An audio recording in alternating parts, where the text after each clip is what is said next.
Praise the Lord. கர்த்தருடைய பரிசுத்த நாமம் மகிமைப்படுவதாக. இன்றைய தியானம் உபாகமம் 4ஆம் அதிகாரத்திலிருந்து 6ஆம் அதிகாரம் வரை. இன்றைய தியானத்தினுடைய தலைப்பு தோல்வியின் நேரத்தில் நம்பிக்கை கொள்வது எப்படி. இந்த 3 அதிகாரங்களை நாம் வாசிக்கும்போது தேவன் சொன்ன கட்டளைகளை, தேவனுடைய சித்தங்களை எல்லாம் மோசே ஜனங்களோடு பேசி கொண்டிருக்கிறார். அதில் முக்கியமாக இந்த 3 அதிகாரங்களில் அவர் சொல்கிற காரியம் என்ன அப்படின்னா, நீங்கள் வேதத்தை, ஆண்டவருடைய வார்த்தையை, கட்டளைகளை நீங்கள் நல்லா படித்து அதை கை கொண்டு அதை உங்கள் பிள்ளைகளுக்கும் நீங்கள் சொல்லி கொடுத்து அவர்களும் அதை கை கொள்ளும்போது நீங்கள் நல்ல ஆசீர்வாதமாக நீங்கள் போகக்கூடிய தேசத்தில் இருப்பீர்கள். ஸோ இந்த முக்கியமான கருத்து தான் இந்த 3 அதிகாரங்களில் திரும்ப திரும்ப கர்த்தருடைய கட்டளை எப்படிப்பட்டது, அதை ஏன் பின்பற்ற வேண்டும், பின்பற்றும்போது எப்படி ஆசீர்வாதமாக நீங்கள் இருப்பீர்கள், இந்த காரியத்தை தான் மோசே திரும்ப திரும்ப இந்த அதிகாரங்களில் அவர் சொல்லியிருப்பார். உதாரணமாக நாம் ஒரு வசனத்தை படிக்கும்போது 6ஆம் அதிகாரம் 5ஆம் வசனத்திலிருந்து நான் வாசிக்கிறேன். நீ உன் தேவனாகிய கர்த்தரிடத்தில் உன் முழு இருதயத்தோடும் உன் முழு ஆத்துமாவோடும் உன் முழு பலத்தோடும் அன்பு கூறுவாயாக. இன்று நான் உனக்கு கட்டளையிடுகிற இந்த வார்த்தைகள் உன் இருதயத்தில் இருக்க கடவது. இப்போ முதலாவதாக அந்த வார்த்தை எங்கே இருக்கணும்? மற்றவர்களுக்கு சொல்லிக் கொடுப்பதற்கு முன்பதாக நம்முடைய இருதயத்தில் இருக்க வேண்டும். நீ அவைகளை உன் பிள்ளைகளுக்கு கருத்தாய் போதித்து, அப்புறம் வேறு என்னெல்லாம் பண்ணணும், அந்த காரியங்களை தொடர்ந்து எழுதியிருக்கிறத நம்ம பார்க்குறோம். இப்போ முதலாவதாக ஆண்டவரை நாம் நேசிக்கணும் முழு இருதயத்தோடு. அவருடைய கட்டளைகளை இருதயத்தில் நாம் வைத்து கொள்ள வேண்டும். அதை தொடர்ந்து அடுத்த தலைமுறையினருக்கு, பிள்ளைகளுக்கு நம்ம என்ன பண்ணணும்? அவைகளை கற்றுக் கொடுக்க வேண்டும். ஒருவேளை இந்த காரியங்களை நாம் செய்யாமல் தேவனுடைய இருதயத்தை கஷ்டப்படுத்தும் போது என்ன நடக்கும் என்று 4ஆம் அதிகாரத்தில் நம்மால் வாசிக்க முடியும்.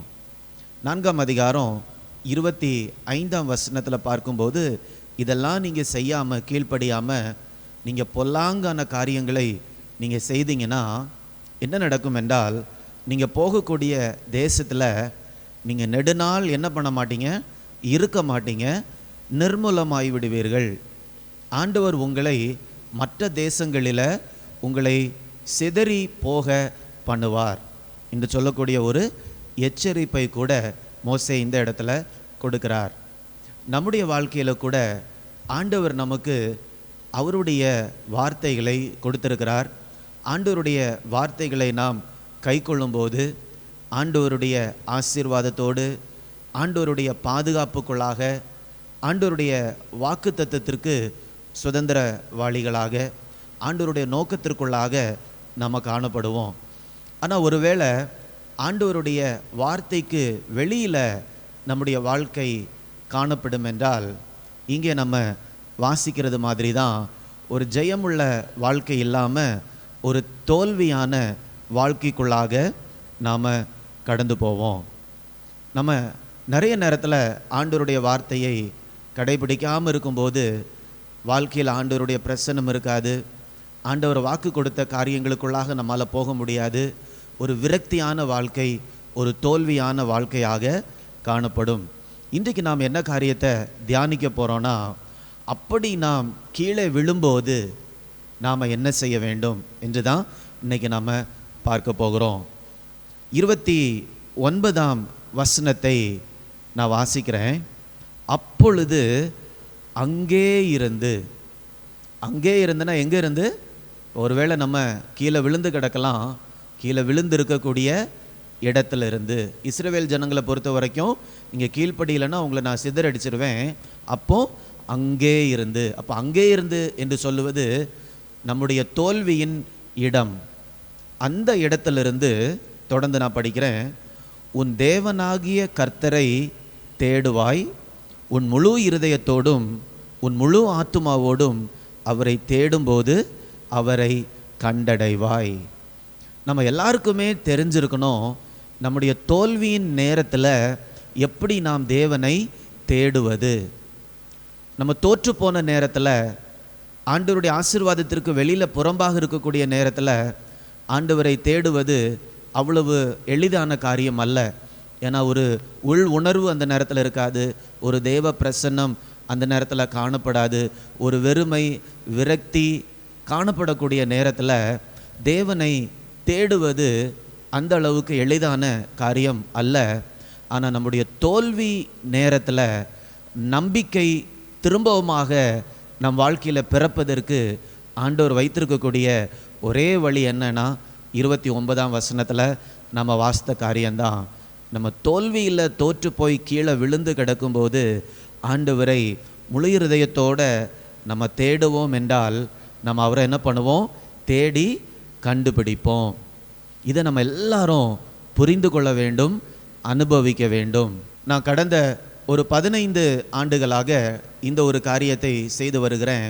எப்பொழுதெல்லாம் தேவனுடைய சந்தோஷத்தை ஆழமாக அனுபவிக்க முடியலையோ, எப்பொழுதெல்லாம் ஒரு வெறுமை காணப்படுகிறதோ, எப்பொழுதெல்லாம் தேவ சமூகத்தை விட்டு தூரம் போகிறது மாதிரி இருக்குதோ, அந்த நேரத்தில் என்ன செய்வேன்னா, அந்த நாளில் செஞ்சிட்ருக்கிறது எல்லாத்தையும் அப்படியே நிறுத்தி வைத்து விட்டு ஏதாவது ஒரு இடத்துல தொலைவில் போய் தனிமையாக ஒரு நாள் முழுவதுமாக இருந்து, ஆண்டவரே நான் உங்களை எங்கே விட்டேனோ அந்த இடத்துல உங்களை நான் என்ன பண்ணணும், இன்றைக்கி கண்டுபிடிக்க வேண்டும் என்று சொல்லி ஒரு நாள் முழுவதுமாக ஆண்டவருடைய பாதத்தில் உட்கார்ந்து அவரை தேடும்போது ஆண்டவர் திரும்பவுமாக அவருடைய அன்புக்குள்ளாக, சந்தோஷத்திற்குள்ளாக, பிரசன்னத்திற்குள்ளாக என்னை கொண்டு போவார்.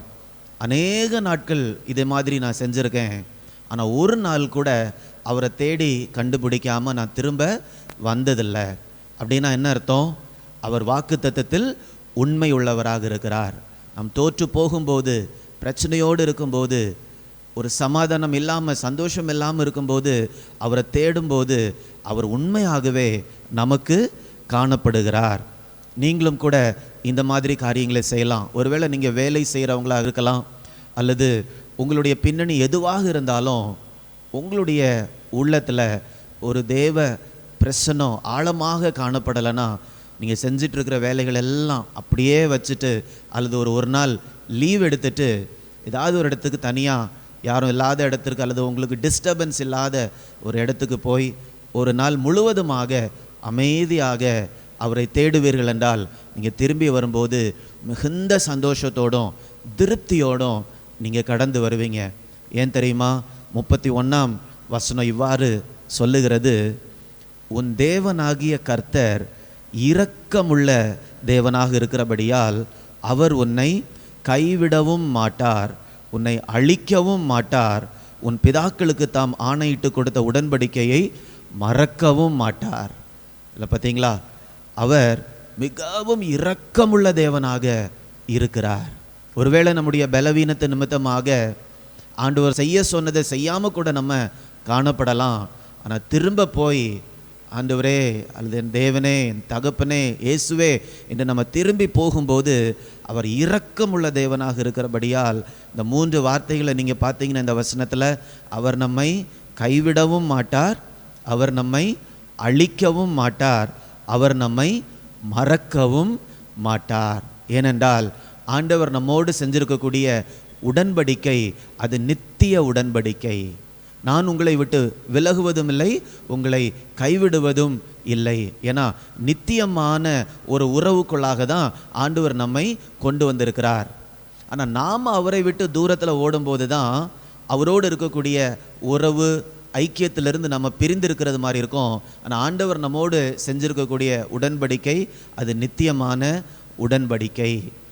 ஸோ அதனால் இந்த நாளில் நீங்கள் எந்த விதத்தில் இருக்கிறீங்க, காணப்படுறீங்க, உங்கள் இருதயத்தினுடைய நிலை என்ன? ஒரு நல்ல ஒரு வெற்றியுள்ள வாழ்க்கையை வாழ்ந்து கொண்டு இருக்கிறீங்களா, அல்லது ஒரு தோல்வியில் இருக்கிறீங்களா, அல்லது நல்ல ஒரு சமாதானத்தோடு காணப்படுறீங்களா, அல்லது இருதயத்தில் குழப்பத்தோடு காணப்படுறீங்களா, அல்லது நல்ல ஒரு ஆண்டவருடைய நோக்கத்திற்குள்ளாக வாழ்ந்து கொண்டு இருக்கிறீங்களா, அல்லது அப்படியே அலைந்து கொண்டு இருக்கிறீங்களா? நீங்கள் எந்த இடத்துல இருந்தாலும் சரி, தோல்வியில் அல்லது இருக்கக்கூடிய தாழ்வான இடத்துல இருந்து கூட நம்ம தேவனை என்ன பண்ணலாம்? கண்டுபிடிக்கலாம். அப்படி கண்டுபிடிக்கும்போது ஆண்டவர் திரும்பவுமாக அவருடைய சந்தோஷத்தை நம்முடைய இருதயத்தில் தருவார். தொடர்ந்து நம்ம அவரோட பயணம் செய்யலாம். நாம் ஜெபிக்கலாமா? அன்பின் பரலோக பிதாவே, இந்த நல்ல நாளுக்காக நன்றி செலுத்துகிறேன் அப்பா. எங்களுடைய பலவீன நேரங்களில், தோல்வியின் நேரத்தில் அப்பா, நாங்கள் பலனற்று இருக்கக்கூடிய நேரத்தில், உம்மை விட்டு தூர போகக்கூடிய நேரத்தில் கூட நாங்கள் உம்மை தேடும்போது உம்மை நாங்கள் கண்டடைகிறோம். ஏனென்றால் நீர் இரக்கமுள்ள தேவனாக இருக்கிறீர். நீர் எங்களை நிரந்தரமாக கைவிடக்கூடிய தேவன் அல்ல. நித்திய உடன்படிக்கை எங்களோடு நீங்கள் செஞ்சுருக்கிறீங்க. இந்த நேரத்தில் கூட உம்மை நாங்கள் திரும்பவுமாக கண்டு கொண்டு உம்மோடு உள்ள உறவிலேயே அனுதினம் நிலைத்திருக்க ஆண்டவர் கிருபை தரும்படியாய் ஜெபிக்கிறேன். இதை பார்த்து கொண்டிருக்கக்கூடிய ஒருவர் கூட ஆண்டவருடைய பிரசன்னத்திற்கு, ஆண்டவருடைய நேரடியான ஆசீர்வாதத்திற்கு அந்நியராக காணப்படாதபடிக்கு மோடு நெருங்கி வாழக்கூடிய ஆசீர்வாதமான வாழ்க்கையை ஒவ்வொருவருக்கும் ஆண்டவர் கொடுக்கும்படியாய் ஜெபிக்கிறேன். மீட்பர் இயேசுவின் மூலம் கேட்கிறேன் நல்ல பிதாவே. ஆமேன், ஆமேன். God bless you. God bless you.